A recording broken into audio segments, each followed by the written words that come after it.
Si d'un côté il y a 613 commandements distincts les uns des autres, donc chacun des commandements est différent de l'autre, ils ont tous en commun d'être l'accomplissement de la volonté divine.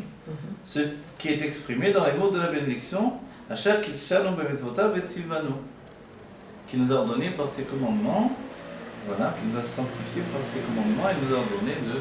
Donc en fait, les commandements, malgré qu'ils sont tous différents les uns des autres, ils sont quand même reliés au fait d'être la volonté de Dieu. D'accord ? Et Dieu nous a sanctifiés par les commandements. Sanctifié, ça vient de Kideshanu, la chambre Kadosh. Kadosh, c'est Mouvdal. Séparé. Il nous a séparés de la nature du monde par les commandements de la Torah. Donc les 613 mitzvot doivent porter en elles-mêmes cette, on va dire, cette faculté de sortir l'homme de l'enfermement de la matière du monde. Si on n'avait pas, on va dire pourquoi on est obligé de faire les commandements. On voit bien quand le jour de Shabbat, je me rappelle il y a pas longtemps, le Shabbat dernier, en revenant de la choule, je vois des gens qui sont en train de déménager le jour de Shabbat. Ça fait mal pour eux. Et mince, vraiment ça s'arrête jamais, quoi. Déménager le jour du Shabbat, c'est horrible. C'est... Voilà, c'est une souffrance. Bon, eux ne le considèrent pas comme ça, c'était Enoch Shinishba à l'époque. Oui. C'est un enfant qui ne comprend pas, il a vécu dans une... Voilà, son esprit juif a été détourné dans une réalité de Goy. Donc il ne voit pas le fait que c'est tellement grave de faire ça pour Shabbat. C'est grave pas parce que par rapport à Dieu ou quoi que ce soit, par rapport à lui-même. Il est en train de se... C'est quelqu'un qui est en train de s'estropier tout seul. Détérioré, oui. Ah ouais. Donc c'est affreux. Et quand vous sortez de la choule, vous voyez ça, vous dites, mon Dieu, ça fait de la peine pour ce juif. Et en même temps, on se rend compte, ouf, si on n'avait pas Shabbat, on serait comme ça aussi. Ouais. Mais le fait qu'on l'ait vu, c'est pas parce qu'on est à l'intérieur de nous-mêmes aussi un peu comme ça? Si, pour moi. C'est quoi l'enseignement? Est-ce que c'est un enseignement? Selon le Baal Shem Tov. Non, ouais, c'est dans le Baal Shem Tov, c'est vrai, quand on voit une chose, alors je vais vous dire, selon le Baal Shem Tov, c'est en moi, quand moi aussi, ça me... Voilà, ça m'énerve, je suis en face de cette personne, etc. Quand j'ai de la peine... Quand j'ai du rachamim, non. Non, c'est pas que c'est en moi la chose, évidemment. Moi, j'ai pas envie, justement, la remarque que je me fais, c'est que j'ai pas envie de travailler sur ça. J'ai pas envie, ça me fait de la peine que ce juif, ils sont en train de vivre ça. Moi. Alors l'enseignement, c'est quoi? L'enseignement, c'est que, comme on est tous associés les uns les autres, finalement, ça fait mal au cœur de sentir qu'un juif il est enchaîné là-dedans. Et que moi, si j'avais pas eu la Torah, je serais comme ça aussi. Je n'avais pas eu comme ça, je ferais la même chose finalement. Vous voyez? Donc c'est ça qui fait mal. Peut-être c'est un goy qui est en train de mettre. Oui, c'est peut-être des Russes, c'est des Russes là-bas. Oh, quoi que. Mais non, en principe, non, vous voyez? C'est un goy. C'est un goy, j'ai tout ça pour le dire à mon cours maintenant.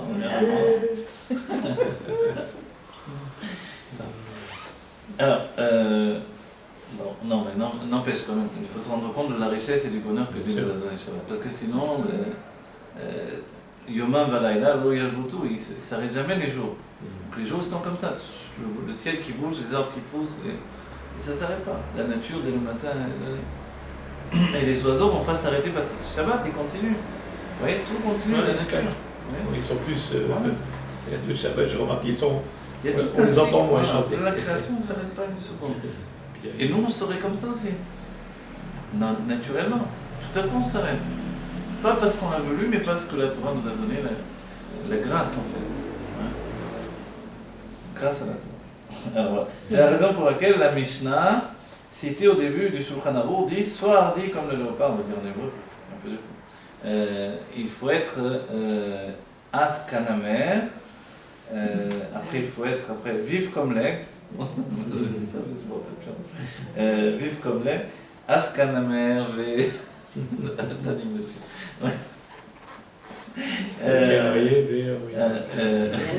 Gibor comme un carrier, c'est dans les périodes. Et vif comme l'aigle. Et agile comme le léopard. Voilà. Et rapide comme le cerf et fort comme le lion. Pourquoi faire? Pour accomplir la volonté de ton Père qui est au ciel. Voilà. J'ai marqué ton Père aux cieux parce Ton que. Père aux cieux, bon, Ouais, ça j'ai- me fait presque un frisson. Non, de c'est- ça. Voilà, j'ai écrit comme ça, figurez-vous. Je me suis demandé pourquoi j'ai écrit. Parce que les Goïms, ils ont une prière. Notre Père qui est au ciel. Ah ouais. Mais alors, quel rapport Mais parce que nous, c'est la C'est traduction, notre Père, bien ça sûr. vient de nous, puisqu'on dit Avinu Sheva Shamayim, Bah, c'est la ouais. traduction Avinu directe de Shamayim, nous. exactement. Donc on est obligé, Ils ont alors, copié bien sur enlevé nous. de qui est aux cieux, parce que. Mais je ne peux pas enlever Ils ce ont que copié sur donc nous. je suis obligé de traduire. Faut pas mettre un autre truc. Alors, mais c'est vrai que ça. Bon, on n'avait pas qu'à écouter ça aussi. Notre Père, bien sûr. Qui est au- Alors. Donc voilà. Qu'est-ce qu'on a dit là? Donc il faut être finalement, pour accomplir la volonté de Dieu, il faut être comme les animaux qui ont toute cette agilité, cette vitalité, etc., dont on a dit, qui n'est pas le fait du Shabbat. Mais dès que commencent les jours de la semaine, il faut être dans cet état-là. Et même le Shabbat, il faut inclure ça dans la voie d'attaché au maximum. Il est dit, la volonté de ton Père est... Ah, la volonté, la sotte... Ah oui, j'ai sauté, non? Non, c'est ça. Non. La sotte est... Retson Avira. Retson Avira Sheva Shamayim. Voilà. De faire la volonté de ton Père qui est dans les cieux, dans les Bashamaim, au pluriel. Ouais. Alors, la volonté de ton Père et non les commandements de ton Père. Voilà. On dit pas, on dit le Ratson d'Hachem, mais non pas les mitzvot d'Hachem ici. Qu'est-ce que ça veut dire? Quelle est la différence? Alors, qui diffère dans leur fonction et leur modalité. La volonté dépasse toute notion de division et de classification. C'est une même volonté qui est à l'origine de l'ensemble des commandements. Ah, c'est le point de vue. C'est-à-dire que les commandements, je vais traduire un peu, parce qu'on n'a pas tout le développement des dans la route là. Il y a ce qui s'appelle le Ratson Aprati et le Ratson Aklali. Le Ratson Aprati, c'est la volonté de chaque mitzvah, donc ça s'appelle un commandement. La mitzvah de Netiat Yadayim, la mitzvah de. Je sais pas, de toutes les mitzvot, quoi. Toutes mitzvah et mitzvah, c'est une mitzvah en particulier. Mais quand on dit d'accomplir la volonté de Dieu, il faut être vif comme l'aigle et agile comme le. etc. Comme le léopard. As Kanamer, c'est le Chutzpani comme le léopard. Mais alors, quoi? Ouais, As, c'est aussi la Azout. Ah, Ça résout aussi. Et alors, finalement, si on a toutes ces notions en nous, pourquoi? Pour faire la volonté de Dieu. Pas pour faire les volontés. Les commandements, ce sont les volontés au pluriel. Spécifiquement, chaque commandement. Et si on fait une volonté qui représente la volonté en général de toutes les mitzvot, ça s'appelle le Baal HaRatzon et non pas le Ratzon. Vous comprenez? Donc c'est inclus dans l'idée d'une volonté en général. On sait qu'on a 613 mitzvot. Pourquoi une volonté? Parce que c'est une volonté en général. C'est pour ça qu'il sera dit, on le verra dans la Nbet, il dit que à chaque fois Dieu termine par Ani Hashem Elokecha. Il dit les mitzvot, il dit Ani Hashem Elokecha, la fin il termine comme ça. Et pourquoi? Pour te dire que chaque fois c'est pas une volonté différente, même si c'est une mitzvah différente. D'accord? Donc à Rosh Hashanah, comme à Matan Torah, on reçoit avant toute chose le Ol Malchut Shamayim, le jour de la volonté divine. D'accord? Alors, vous voulez qu'on termine bientôt, non? Oui? Alors, on va terminer le paragraphe. Petit café. Hein? Petit café. Je mets des allumettes dans les yeux. Tu peux les allumer, non? Tu peux les allumer avant de... Les allumettes. Pourquoi pas? En effet, la volonté est une force primaire de la vraie. Je vais accélérer là. C'est ma faute, je fais des... En effet, la volonté est une force primaire de l'âme qui ne connaît pas de variation.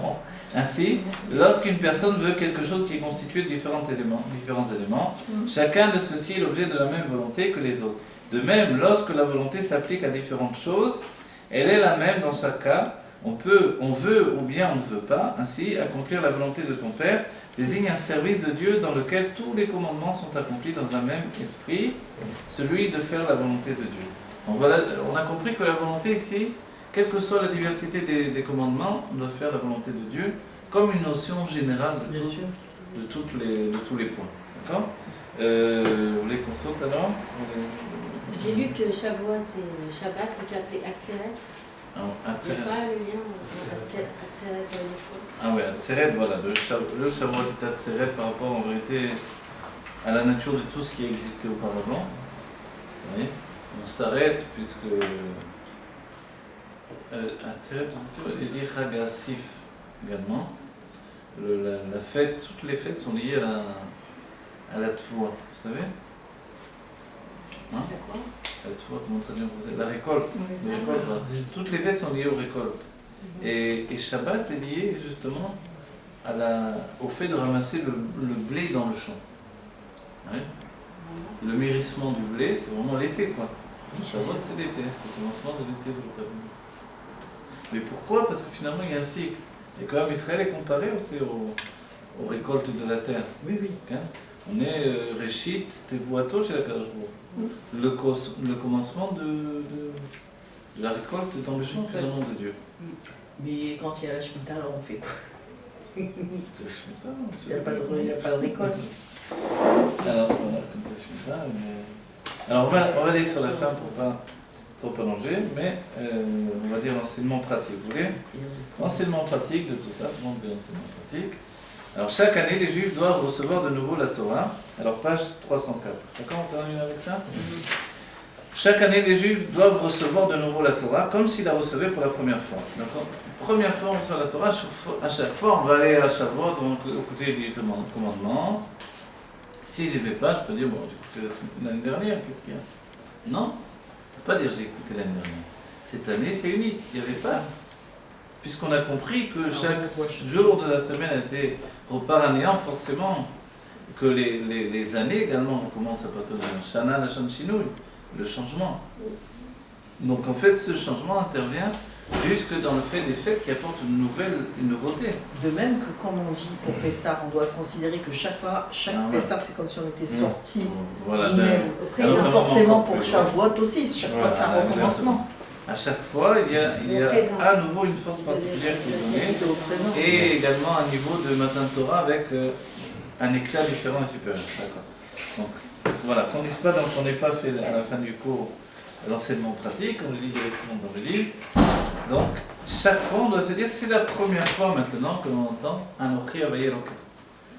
J'étais pas au courant avant, je ne savais pas, je viens de l'entendre, Dieu vient se dévoiler à moi à cet instant-là. C'est comme ça que l'on doit vivre le moment. D'accord? Si par exemple, que Dieu préserve, il y a une maladie, et avec cette nouvelle conscience, est-ce qu'on peut vraiment guérir? De se dire que Dieu fait le monde à chaque instant. En vérité, oui, si on est mafnim, pour dire la vérité, si on est mafnim, vraiment, si chaque jour, on intègre vraiment ça profondément dans notre être, alors oui, on peut y arriver. Les gens qui ont vraiment guéri des maladies très graves, c'est des gens qui ont été au-delà de la logique, en fait. Oui.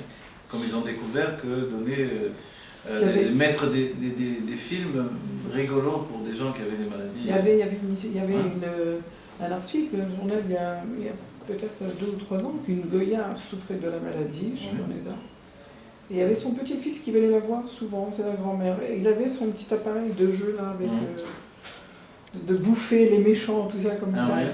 Elle a imaginé son corps et elle s'est mise à tuer sa maladie, la mashkara. Elle est guérie. Mais de toute façon, on dit que les maladies sont les mêmes qu'on les fait. Oui, c'est vrai. L'optimisme, c'est avoir confiance en Dieu pour tout le monde, en fait. Comprendre que, voilà, c'est pas... En réalité, la maladie, elle est là pour nous faire évoluer vers une conscience supérieure. N'oubliez pas, c'est pour ça qu'Abraham... Qui c'est qui avait demandé la maladie? C'était Yaakov avec nous. Il avait demandé la maladie pour se préparer à quitter le monde. Donc en fait, aujourd'hui, on ne veut pas quitter le monde puisqu'on veut la guérir. Donc il a demandé ça parce que les gens partaient du monde sans avoir fait tchouva. Pour préparer aussi le... Quand quelqu'un sait qu'il va partir, il fait tchouva en principe. Le Rabbi Eliezer Agadol dit fais tchouva un jour avant ta mort. Et on dit ses élèves, mais on ne sait pas quand c'est vraiment. Il a dit justement, fais tchouva chaque jour. Oui. Bon, alors nous, on ne fonctionne plus comme ça trop. Donc on fait tchouva un jour avant la Géoula. Ça c'est mieux qu'on dise comme ça. Voilà, donc dans cet état d'esprit, on ne veut plus non plus mourir. On ne va pas penser d'aujourd'hui à la mort. Donc, maintenant, on pense à la vie éternelle, on pense à la jeunesse éternelle. Ça, c'est nouveau à notre époque. Si on en parle de manière scientifique, c'est que forcément, Dieu nous dit, vous ne réveillez pas, je vous l'apporte du côté scientifique. Donc essayez de le vivre du côté toranique. Oui. Donc en fait, tout ça, c'est vrai, c'est sûr ce qu'on dit. Et on doit pouvoir s'en sortir en sachant que tout vient du spirituel. Donc on doit vraiment... L'afnim est un lien. Et souvent quand le rabbi ou un tzaddik du niveau du rabbi, à la fin des temps, il n'y a plus de tzaddik au niveau du Rabbi, évidemment, puisqu'il inclut tous les tzaddikim qui ont précédé, mais si on peut dire entre guillemets, vous voyez, quand vous allez chez Baba Sédé ou quoi, comment il enlevait à une personne les maladies et des choses? C'est ça.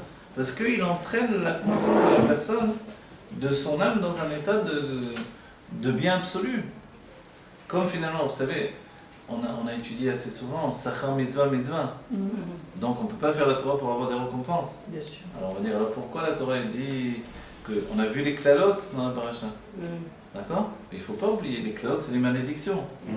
Alors vous aurez les pluies en leur temps. On va faire l'ishma, Voilà. Voilà, donc on fait la Torah pour la Torah elle-même, on fait les mitzvot pour les mitzvot, parce que grâce à ça on s'attache à l'essence de Dieu. D'accord? Dans ce cas-là, pourquoi il y a les malédictions? Alors on se rappelle l'histoire de l'Admor Emsaï qui a entendu l'Admor Azaken était en voyage, il a entendu la Torah et s'évanouit. On dit qu'est-ce qui s'est passé? J'ai entendu les malédictions, j'étais très sensible. L'Admor Emsaï, il dit c'était horrible ce que j'ai entendu. Mais attends, mais tous les ans tu entends la même chose, non? C'est quoi? Mais j'ai jamais entendu moi les malédictions. Tous les ans, il y a la lecture de la Torah. Je dis oui, mais mon père, quand il lit, c'était pas des bénédictions. Et on voit dans les côtés Torah, il explique que c'est des bénédictions en fait. C'est ça. Tout ce qui nous a l'air des malédictions, c'est des bénédictions déguisées parce que le monde ne peut pas les accepter comme telles. Donc en fait, comme ça, on doit aller jusqu'au bout. Maintenant, j'en parle, c'est facile d'en parler, mais le vivre, c'est une autre chose. Mais quoi qu'il en soit, on va en parler. On doit aller jusqu'au bout, que si quelqu'un a une maladie ou des trucs ou des choses, et se dire c'est des bénédictions qui viennent sous un apport. Cette chose. Voilà. Et c'est les enseignements que le néga, il devient au nègre. Et ça, c'est vrai que la vie change. La vie change et l'homme devient meilleur et plus grand et finalement il devient éternel, immortel, bien sûr. Parce que c'est comme ça qu'il est normalement. Et c'est simplement la conscience d'être créé, comme on a vu auparavant, qui l'enchaîne vers le cycle de la mort. Mais que si on n'est pas créé, que je peux servir vraiment mon créateur, sinon j'ai pas de problème non plus d'un autre système, vous voyez. Donc voilà. Et ceci conduit chaque juif à effectuer un renouveau dans son service de Dieu, y compris dans son étude de la Torah, aussi bien dans la quantité que dans la qualité. Donc tout ça, ça nous entraîne à tout recommencer. Puisque chaque année on repart à zéro. Si un Shabbat nous fait repartir à zéro pour une semaine, voilà, matin Torah, ça y est, j'ai reçu la Torah, qu'est-ce que je vais faire? Comment je vais la vivre? Donc je repars à zéro. J'avais étudié la Torah auparavant, mais c'était rien. Maintenant, je vais commencer à faire étudier la Torah. Vous voyez? Voilà. Et aussi bien dans la quantité que dans la qualité, parce que c'est vrai que les gens ont dit, le rabbi demande toujours de rajouter encore une ertata, une nouvelle décision. Et il y a quelqu'un qui est venu voir le rabbi, il a dit mais je ne peux plus, je rajoute encore une. Qu'est-ce que je vais rajouter? Où est la qualité? J'ai dormi, je vais sauter du pont là. Non, en fait, il n'a pas dit comme ça, mais il a dit je ne peux plus, ma femme, ma famille sont tous en train de craquer. Et le rabbi a dit à chaque fois de rajouter Rosh Hashanah, l'anniversaire, des trucs, je ne peux plus rajouter. Le rabbi a dit, mais quand j'ai dit de rajouter, c'était pas toujours en quantité, c'était aussi en qualité. Voilà, c'est ce qu'il dit ici. Donc la qualité c'est aussi important. D'accord, j'ai rajouté, je ne priais pas, je priais. Voilà, je aussi. Il faut mettre les camarades maintenant. Mais maintenant, alors quoi? Maintenant, il faut rajouter dans la qualité aussi. Voilà. Donc c'est pour ça que le rabbi dit les deux choses ici. Voilà. Aussi bien dans les études générales, c'est des Pirkei Avot durant tous les Shabbatot de l'été, en approfondissant au minimum le Mishnah, l'étude du Chitat, Chumash Telim Tanya, du Rambam quotidien, que dans les études particulières que chacun se fixe selon ses capacités. Donc le rabbi revient sur le fait qu'on doit faire Chitat, Rambam, et les Pirkei Avot pendant tout l'été. Moi, j'arrive pas à faire le Rambam. Le Rambam, c'est le plus difficile. Voilà. De même, un ajout dans la publication et la diffusion sous forme imprimée de Chidushei Torah. Vous voyez, le rabbi dit. Certains ont objecté sur ce fait-là. Parce que je ne sais pas pourquoi les gens disent pas toujours le texte du rabbi, mais il y en a qui ont respecté quand ils voyaient des jeunes Chabad qui faisaient des. Mais c'est le demande du rabbi. Qui éditaient des livres, des contrassignes, des choses, qui vous prenez. Non, mais c'est les paroles du rabbi. Le rabbi a dit de faire. Pourquoi? Alors il a dit donc d'imprimer les Chidushei Torah. Alors après, oui, c'est vrai qu'on se dit on n'est pas des Neshamot de Hatzilut. Qu'est-ce qu'on va rajouter dans le monde nos Chidushim qui sont rien du tout par rapport aux Tzadikim? C'est vrai, il faut reconnaître. Mais, le rabbi dit, des commentaires personnels sur la Torah et le Talmud, chacun a en effet un devoir de contribuer à cela, car chaque juif possède sa part dans la Torah. Donc vous voyez? Donc chacun, c'est vraiment chacun. C'est sûr. On a tous quelque chose à dire. et voilà, etc. Et de participer, évidemment, de sortir d'autres livres, etc. Mais chacun a... Donc s'il y a un rave qui a fait des pérouchines sur le Chumash, c'est Eh bon. bien, on peut l'accepter, bien sûr. Ah. Qui sortent des livres, des choses, et voilà. Moi, j'ai essayé de le faire en français, en hébreu, j'ai trop honte. Devant les rabbins, je dis franchement. Au début, j'écrivais beaucoup en hébreu, après j'ai eu honte de bien. Donc, je sais pas. Mais en français, il y a un chidouche au moins, c'est nouveau. Voilà, on est à la fin. L'enseignement pratique. C'est dans la régie, on me fait quitte qu'on arrive à avoir la publicité, il faut que j'arrête. Et grâce à tout cela, nous parviendrons bientôt au repos dans toute sa perfection. Ah, parce qu'on a fait quelque chose de notre vie. On a même été faire des chidushim. Lors de l'ère messianique, dénommé le jour qui sera entièrement Shabbat ou Menucha, Lechaï Olamim. Amen. Le jour qui sera entièrement Shabbat et repos pour la vie éternelle, quand disparaîtra l'exil des enfants d'Israël qui est l'inverse du repos. Amen, vraiment. On n'a pas de repos. On dit na venad, vous vous rappelez pour Caïn. Mm. Il n'a plus de repos dès qu'il a tué son frère. Comme ça, que Dieu préserve, on n'a plus de repos parce qu'on se tue nous-mêmes dans une vie qui n'est pas la vie normale d'un juif, qui devrait être immortelle. Une vie attachée à l'arbre de vie de Géoula. Et tout ceci de façon immédiate. Et oui, le rabbi insiste. Pas qu'on a parlé de ça comme dans tous les siècles, on en parlait, et un jour ça viendra, etc. Non. Tout ceci, et c'est ça le chidouche du rabbi essentiellement, n'oubliez jamais de ça. D'accord? Et tout ceci de façon immédiate, ce qui se dit miyad. Miyad, mot constitué des initiales de Moshe, Israël, donc c'est le Hashem Tov, et David, les trois bergers du peuple juif liés à la fête de Shavuot. Moshe, parce qu'il a donné la Torah au peuple juif. Israël, Hashem Tov, qui est Mistalek également à Shavuot, et David Améler aussi qui est Mistalek à Shavuot. Voilà. Donc en fait, ça veut dire Miyad, vous voyez? S'ils sont nés à Shavuot, je veux bien comprendre, mais ils sont mistalkim à Shavuot, quel est lui-même? Non, les Salkout, Ils sont nés et ils sont morts. Les Salkout, Ah, ils sont nés et ils sont morts. Oui, oui. David Améler, il est né, il est décédé. Il est né et Il décédé. est né et décédé à Shavuot, le Baal Shem Tov, David Améler et Moshe Rabbeinu. Comme ça, c'est tout. Non, le Baal Shem Tov, il est né à... Non, on parle de la Le Baal Shem Tov, il est né à Chaïlou. Raïeloul comme le... Moshe, c'est Zainada. Oui, Moshe, c'est- il est né à Zainada, il est mort à Zainada, Moshe. Moshe, oui, il Oui, est oui, c'est la Torah. il est décédé. Tout à l'heure, on a Même dit qu'il fallait je- sortir pas- des pas- On va voir. On a dit qu'il fallait faire des chidouches, il fallait sauter dessus, tout ce que tu fais. Non, David Améler, c'est sûr. Ça, on va le dire à partir de demain que Moshe est né. Raïeloul avec la Noirzaken. Non, il n'est pas Là, il faut qu'elle suive. Ouais, ça mais m'étonne. il parle de Raïeloul est Ouais. Voilà. Et le roi Mashiach viendra nous délivrer, et nous lui dirons tous Shalom Aleichem. Que la paix soit sur vous. Où tu étais? Voilà. Sur vous au pluriel. Ah oui, ça, on va Voilà. lui demander où il est. Alors on va dire passé, là. Shalom Aleichem, on va lui dire. Alors que la paix soit sur vous, le rabbi dit au pluriel. Voilà. Ah. Alechem, donc on dit Alecha normalement. Pourquoi Alechem? Car il inclut toutes les âmes de tous les juifs de la génération de la délivrance. Ah, Shalom Aleichem, ça inclut toutes les âmes. Vous voyez? Quand on y pense, même quand on le dit Shabbat, on a pensé, on va dire Mashiach. Et il répondra à chacun en particulier Alechem Shalom. Alors on a qui croit, nous, chacun. Et lui, alors, on dit que sur vous soit la paix, sur vous au pluriel, car il saluera l'ensemble des bonnes actions de chaque juif. Ah, C'est beau ça. Oui. Et Alechem Shalom, que sur vous soit la paix, à tout le peuple juif dans son ensemble. Et l'essentiel, c'est que ceci soit immédiat, miyad. Miyad, le rabbi aussi dit, ce sont les rachetés votes de Menachem, Yosef Yitzhak et Dovber.